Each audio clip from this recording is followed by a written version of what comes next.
I hope you took the time to read the introduction to tools and dominating your email inbox. It sets the tone for this lecture. Also, did you take a few moments to calculate your email capacity? It's important to know how much time you need in your workday to work on your email so that you can plan accordingly. Now let's move on to getting your inbox under control. I want to introduce a workflow system that's going to manage your emails and greatly reduce your stress. The only way to succeed today is figuring out a system that will handle a high volume of emails. You know, nobody ever taught us how to use email. Yeah, we were shown how to open email and how to send email, but nobody taught us a system for managing email. So we became reactionary to email, and it's gotten a little out of control. You need a system that is simple and repeatable and will allow you to have a life outside of your inbox. It needs to be simple enough so that no matter what type of email it is, who the message is from, or what type of content it is, you'll know how to deal with it. Because what an email system can do is build walls where walls don't yet exist. Many people live in their inbox. Their emails open all day long. It's auto-checking every few minutes. And as a result, email becomes the nexus or core of everything they do at work. It's their to-do list manager and calendar.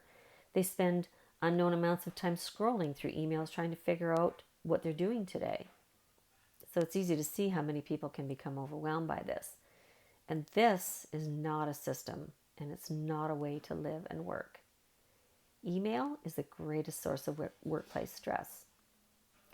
Now, on the flip side of this is control, but for many of us, email is a curse. And that's what we're going to do today, is turn your inbox from a curse to something you control. I call this system Dominate Your Email. It's a combination of several systems that I've gathered over the years in an attempt to get some kind of control over email. And it's really, first and foremost, the development of a different mindset about email and the inbox. So let's talk about what your email inbox is not. So referencing the top of page 12 of your workbooks. Firstly, it's not your calendar. You do not go into your email to determine what you're going to do today. It shouldn't be the driving force for your day. Opening it up opens you up to working on other people's priorities rather than your own. It's not your to-do list.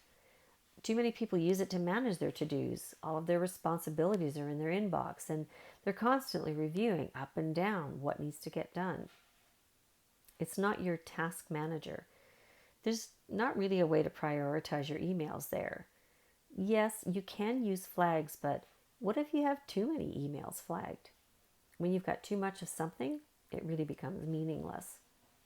And it's not your filing system. It really is a terrible filing system. Email is just a medium. It gets information from one place to another. It's not these things. Your inbox is where emails land. So the Dominate Your Email system will mean that you no longer just check email, you will intentionally process your emails.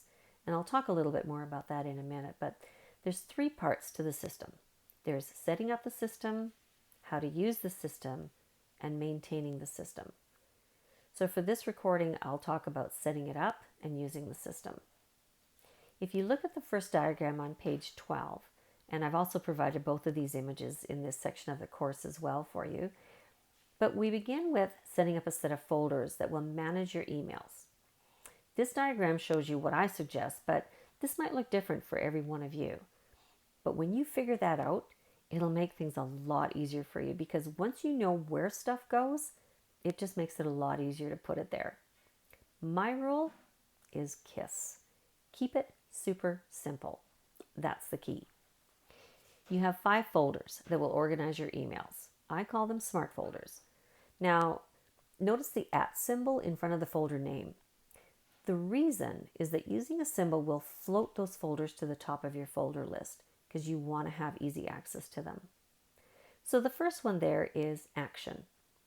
This is any email that you've received where you know a reply or other email actions required and where the action is going to take longer than about 2 minutes to complete. Essentially, this folder becomes your to-do list.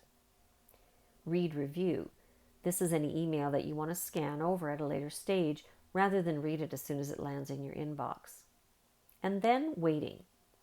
Is any email where you're waiting on someone else to do something and you're committed to following through on it, or any email that you've sent that you want to track in some way.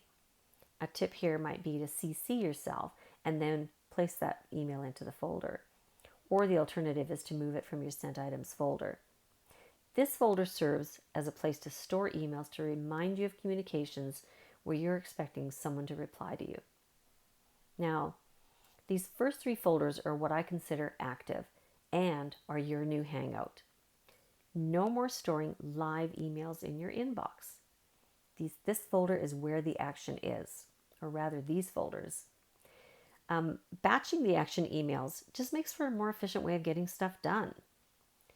Now here's a suggestion. If you happen to delegate work via email, you may want to set up a delegate folder as a way of tracking items that you've delegated to someone else. So that's an example of personalizing the system to suit how you work. Or maybe there's a particular project that you're working on and there's just a lot of communication currently going back and forth. You may want to have a folder for that. But what's important to know about these folders is that the emails don't live there indefinitely. Once you've dealt with them, or any one of them, you move it to your permanent filing system, or delete it if it's no longer needed. Good so far? I hope so. So let's move on to the next 2 folders. Quick reference. I love this folder. This folder holds emails that you might need in the near term for reference. So for example, you receive a travel itinerary for an upcoming trip. You can place it there for your quick reference. When the flight is complete, you can move it to either your archive keep folder, or if you don't need it, just delete it. I've used it to hold emails that give me information about webinars that I'll be attending in the near future. Once the webinar is done, I delete the email. Nice and simple, and it's easy to find. And archive keep, the ultimate destination folder for all email that isn't deleted. Any email that has ever had any importance to you should eventually find its way here. This ensures that all emails remain searchable. Computers are excellent at searching. So having a file folder system that is almost redundant today.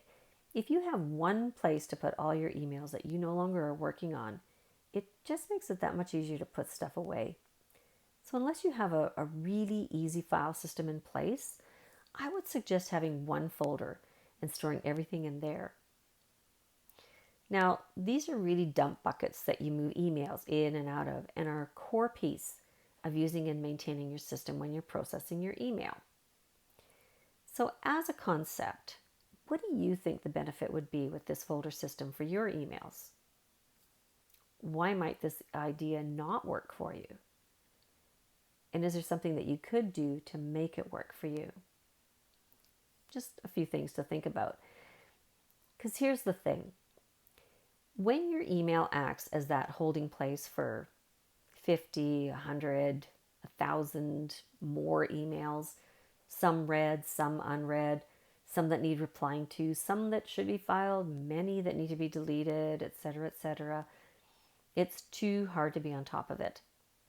How do you know that you're not missing out on a deadline that's concealed somewhere in the depths of your inbox? And how stressful is it not knowing that you might be missing something that is vital? You know, that underlying nagging feeling of, oh, what have I forgotten? And even if you scan your inbox regularly, how much time is that taking? How many emails have you opened and read and reread and reread? So I invite you to give this system serious consideration and ask yourself, what are the possibilities? Now, once you're over the shock of actually moving your action emails into a folder, let's look at how to use the system. Now, this is where the concept of processing your email inbox comes into play. Processing is more than checking your emails, but less than responding or acting to every email. So you process first. Convert every email into an action, even if the action is deleting it or filing it. You're deciding in the moment what you need to do with it and then moving on. The golden rule here is that you handle that email once. When you open an email, make a decision. delete it. This is if you don't need to act on it. It's just information that's shared with you and there's no responsibility for you at all. You can delete it. Get comfortable using your delete key. File it. If it's just something that needs to be stored, it's a record or something that you need to keep for legal purposes, put it in your archive keep folder or your filing system. Do it.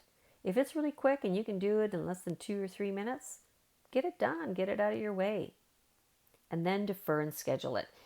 Emails that require you to spend more time on, or you need more information on, or you're waiting on someone to provide you with something before you can complete the email. Maybe there's a piece that's missing or you're not quite ready to deal with it.